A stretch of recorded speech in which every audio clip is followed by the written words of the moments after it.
Hi guys, welcome back to my channel. Today I am so excited to be filming one of my first summary videos, and this one is my top beach read picks within the thriller genre. So if you are looking for something to curl up on the beach, or your trip, or a road trip, or you're gonna be on a plane or anything, or you're just gonna be in your backyard sunning and you want something fun and fast-paced and twisty, these are some of my top picks that really just surprised me, shocked me. I just went through them so fast. Okay, so the first one was one of the book of the month picks earlier this year, and that is First Lie Wins by Ashley Elston.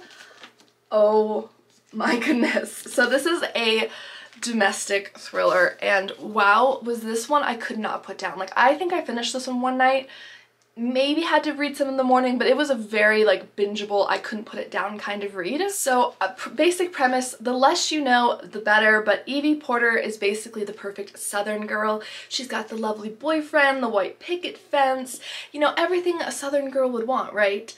Except her real name isn't Evie Porter, and you're gonna find out why and who and how this involves her mysterious boss, Mr. Smith.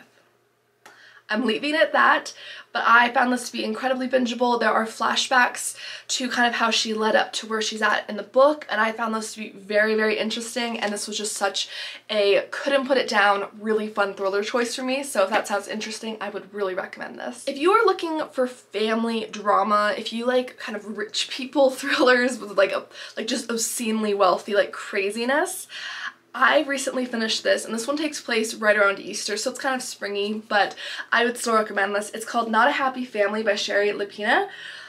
Oh goodness. So this takes place in Beachy Hill, New York, and this is a very, I'm not familiar with this area at all, but apparently it's a very upscale place. Like, you have to be insanely wealthy to live there, and these two parents, they live there, but they also have 3 adult children, and these children stand to inherit a lot of money. Like, they have a very expensive home, they have tons and tons, like millions and millions of money, like a ton of wealth.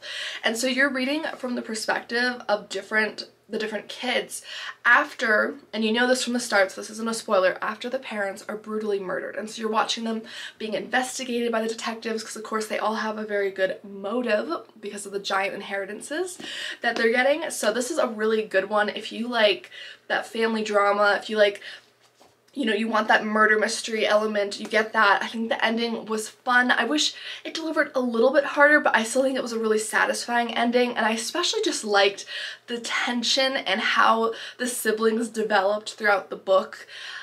I found that to be so fascinating. So this was a really good, like, rich people, tense inheritance drama murder mystery type one. If that's your kind of thing, I think you'd enjoy this. So a new thriller I recently read that 5-star. This was so good. Safe and Sound by Laura McHugh. So this is the book right here. It's got a very kind of summery look to it, and wow. Wow. So basically you have 3 kind of primary characters. You have Amelia and Kylie, and then their cousin Grace. And Grace is a few years older than them, and basically when Amelia and Kylie were being babysat by Grace one night, they were upstairs sleeping, and the police wake them up because the downstairs is a crime scene. There's blood everywhere, and Grace is nowhere to be found. Nobody's seen her, no body is ever found. Now we fast forward a couple years later, and Amelia and Kylie are, they're sisters I should state, but they are approaching high school graduation, and they want to escape this small town. It's a very claustrophobic, like very atmospheric, like you really feel like smothered by this town. I really liked the atmosphere. And Grace was actually trying to do the same thing, but she presumably never made it out because of whatever happened to her that night that they still don't have answers for, which drives me crazy. But Amelia and Kylie are trying to get out of this town. They're trying so hard, but things are starting to pop up in their way, resistance, and they're just getting closer and closer to wanting to solve Grace's mystery and really find out what happened to their cousin. So this book goes over that mystery. It explores small town dynamics and I don't know, some of the, I guess I've never lived in a place like this, but the small town idea with this really small town where basically no one really leaves.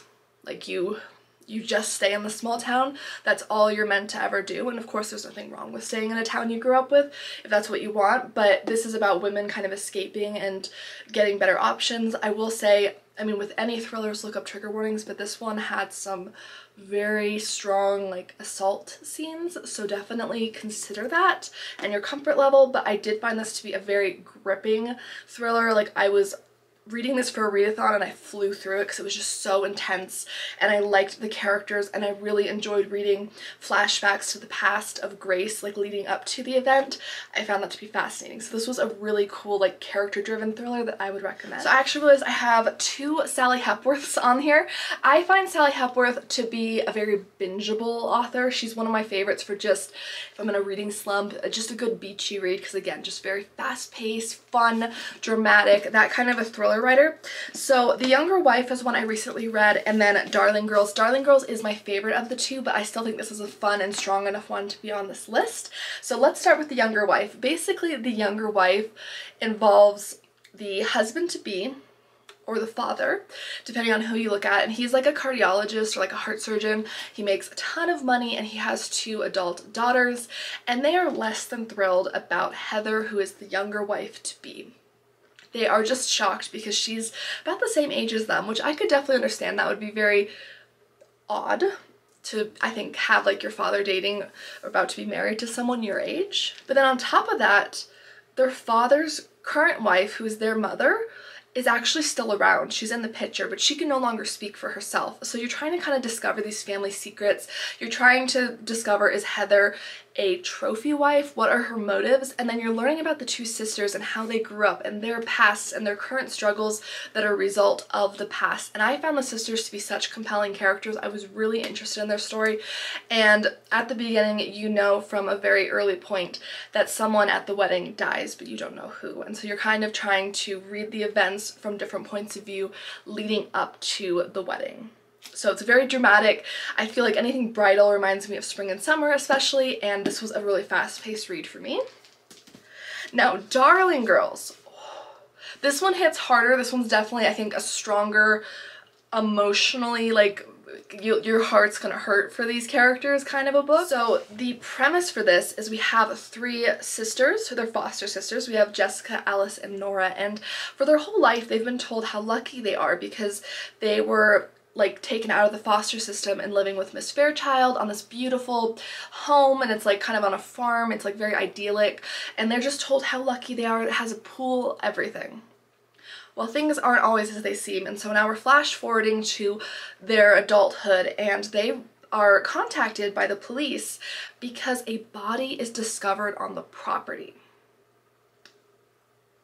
Right there, you got my attention. I think that's so good. So you're reading from the different sisters' points of view, and you're reading from another scene, and you don't know who is talking to a psychiatrist, but the psychiatrist is talking to somebody about some of these events, and you learn who that is later in the book, which I found to be very, very interesting.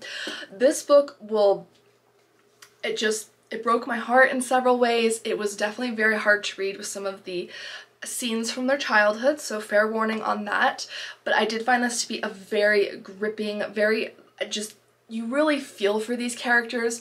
You're really rooting for them and their sisterhood, and you're rooting for them to succeed as adults, and you want to know what the body is, who is it, like you have no idea who it is. So I found this to be such a good thrilling mystery, and I just would strongly recommend it. Kill for Me, Kill for You by Steve Kavanaugh. I read this in May. I actually did a thriller release vlog which has this in it, so I'll link that above if you want to watch it for my full thoughts. But there's actually a scene of me reading this book and my jaw actually drops, and that was just me filming b-roll. Like, I wasn't intending to capture a reaction. It just happened that I read it, like a page from it, and it was just like, what?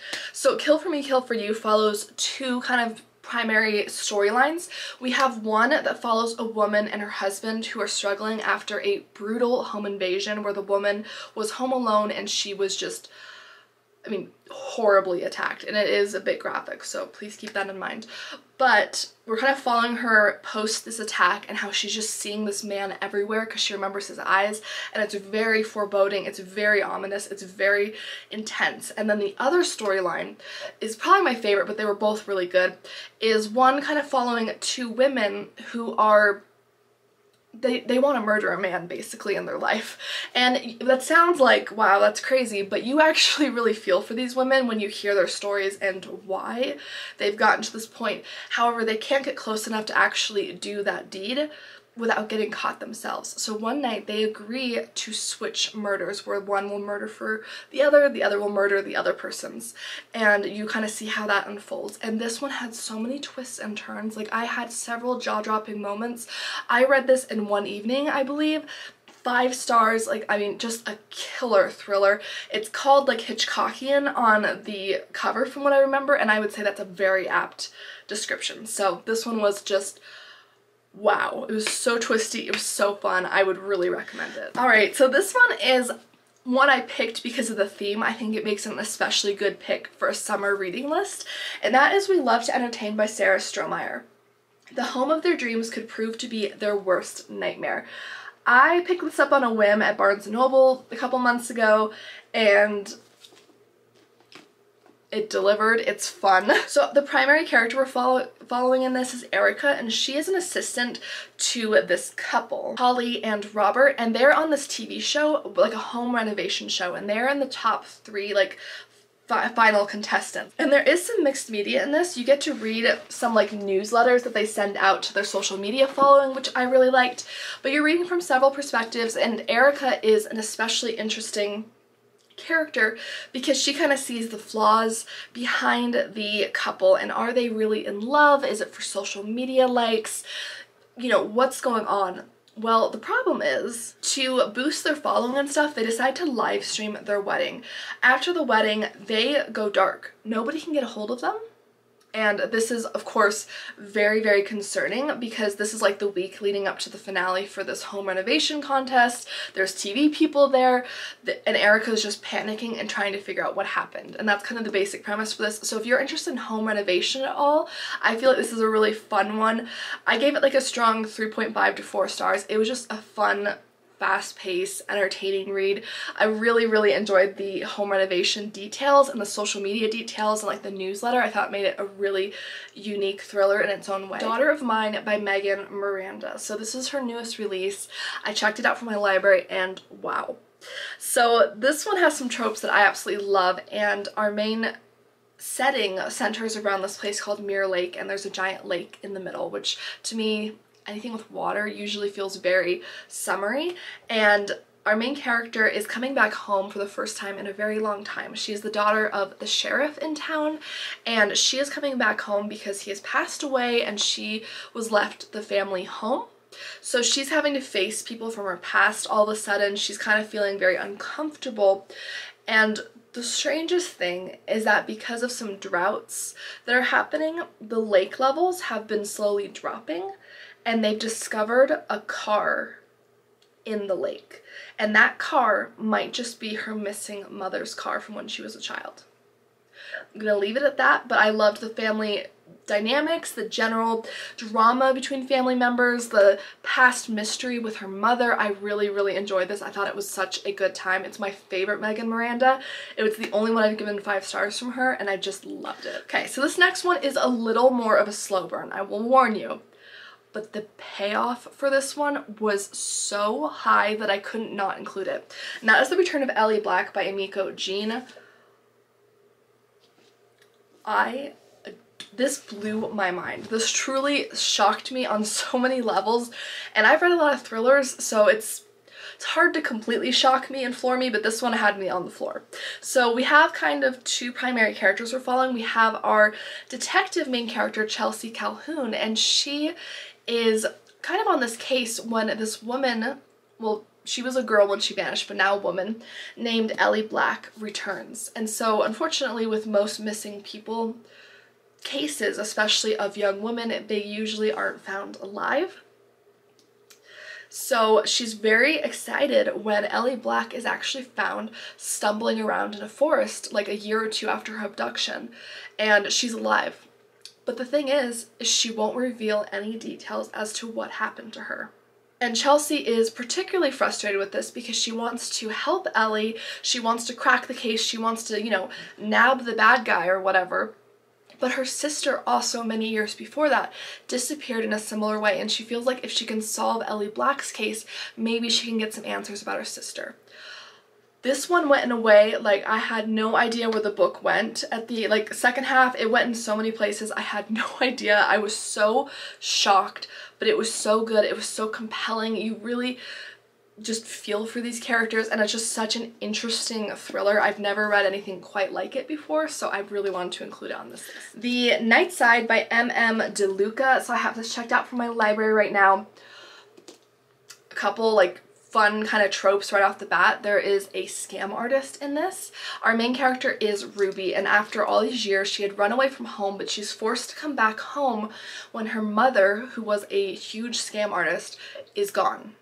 And the police need her help figuring out, like, is her mother dead? Like, what is going on? So she comes back home for the first time in many, many years. She's having to face up to her past. Unfortunately, because she was used in a lot of the scams, a lot of the townsfolk are really cruel to her, which made me feel so bad for her because she was a child, you know, her mother was forcing her into these. But you're reading flashbacks from her childhood of how her mother would put on these scams, which I found personally very interesting. I just find that to be a very interesting topic. Of course, not in real life. I find that to be absolutely horrifying, but in a book, it's interesting. I kind of liked seeing how, like, the behind the scenes of how she pulled off certain things. So that was interesting, but you're kind of trying to figure out with Ruby, is her mother, Ida, really gone, or is this her greatest scam yet? One other note, besides being a scammer, she's actually like a medium and like psychic scammer specifically, which I just find fascinating. So this was just a really fun, fast-paced thriller read. I really enjoyed all the detail that went into the scams, and I liked seeing Ruby kind of come together with her past, so it's not like a separate part of her life. She was kind of melding everything together for once as a whole, which I liked. So I think this was a really good read. Beneath the Surface by Kara Ruda. This one is part of the, I think it's the Kingsley thriller series. The second book just came out. I haven't read it yet, but this one involves a cruise ship and very, very rich family. So again, if you like that kind of rich people trope, this is for you. And an isolated setting, which I love. Basically, the Kingsleys are this like fabulously wealthy family, and the father invites them all on a cruise, and there's several siblings and their spouses who are going to be on this cruise. And you're reading about this cruise and the tensions that are arising because the father, unbeknownst to everyone else, has decided to kind of play some games to see who will inherit like the business and the majority of the wealth. So he's pitting his kids against each other. There's a lot of suspense, there's a lot of drama, there's just, it's a very, I'd say it's more like a family drama with a big kind of thrill towards the end. So it's a little more drama, I guess, but it is very fun and very entertaining. So if you enjoy those kind of tropes, I think you'd have a fun time with it. So I also have two picks from Rachel Hawkins. The first one is The Heiress, which is her release this year, and this one is my favorite of the books I've read from her. We have a couple who is returning to the man's like former home, which is this giant like mansion, because his mother was an heiress and she was fabulously wealthy, but there's a lot of secrets around her. There was a lot of rumors about if she maybe had kind of killed some of her husbands, because she seemed to go through a lot of them. And we're also reading from the wife's perspective because she's confused as to why her husband never accepted his inheritance, why he's like disconnected himself from the family. And so you're seeing these collide. You're seeing these very rich, again, kind of a trope apparently I like, but you're going to this estate. It's beautiful. It's very atmospheric. The descriptions of the manor were beautiful, but you're seeing him have to face his past. You're seeing him have to face old relatives who are reminding him of old issues. And you're also reading letters that the heiress herself wrote, which was one of my favorite parts of the book. And those letters were fascinating. So really recommend that. The other one I recently read that I've really enjoyed was The Wife Upstairs.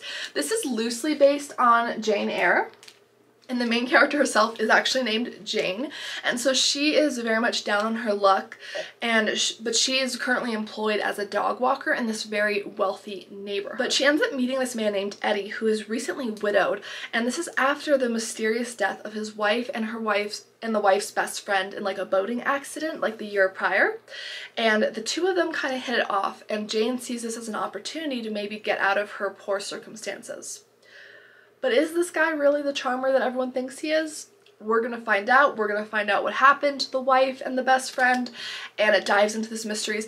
I'd say for me, the biggest thing I like about Rachel Hawkins is just the pacing. It's never slow. Like, I feel like her books are just like go, go, go, really good, consistent pacing. So if I'm in a reading slump, just like Sally Hepworth, she's one of my go-to authors, and this one was just a fun time. It's definitely a book where you're kind of like screaming at the main character because you're like, red flag, like red flag, but it's just a really fun time all the same, so I had a great time with that. Home Before Dark by Riley Sager. So this one does take place during the summer, and our main character is an interior designer, and her whole life as like a child was published in her father's book about these like ghostly encounters they had when they fled, her family fled from their home in the middle of the night because of like ghosts and stuff. And everyone's always asking her, was this real? Like, what happened? Well, she finds out that she inherits the family home, and she, after all these years, after fleeing, the last time she was there was when she fled with her family, and she doesn't really have firm memories either because she was very young. So she decides to go back there. She's gonna revamp the place and then sell it, and she's gonna stay there for the summer.